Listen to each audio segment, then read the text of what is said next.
உங்கள் காவல் சிநேகிதன் தென்காசி மாவட்டத்தினுடைய பத்திரிகை நிருபர் டாக்டர் ச கணவசுப்ரமணியன் நம்முடைய கடையனூர் உயர்திரு சட்டமன்ற உறுப்பினர்களுக்கும் செங்கோட்டை நகர்மன்ற தலைவர் அவர்களுக்கும் மக்கள் சார்பில் வைக்கின்ற கோரிக்கை என்று சொன்னால், செங்கோட்டையுடைய நகராட்சியுடைய பகுதியில் அமைந்திருக்கின்ற ஆனந்த தேட்டருடைய அருகில் இருக்கக்கூடிய பகுதியில் இந்த குப்பை மிகவும் மோசமாக இருக்கிறது.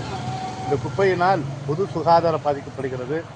ஆகவே உயர்திரு சட்டமன்ற உறுப்பினர்களும் நகர்மன்ற தலைவர்களும் போர்க்கால அடிப்படையில் இந்த குப்பைகளை அகற்றி மக்களுக்கு பொது சுகாதாரத்தை பாதுகாத்திட இப்பகுதியில் வாழ்கின்ற மக்கள் மிகுந்த ஆவலோடு எதிர்பார்க்கிறார்கள்.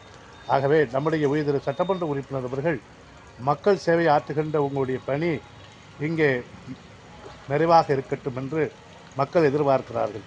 ஆகவே இக்கோரிக்கையை மிக விரைவாக நிறைவேற்றி தந்திட ஆவலோடு மக்களின் கோரிக்கையாகும்.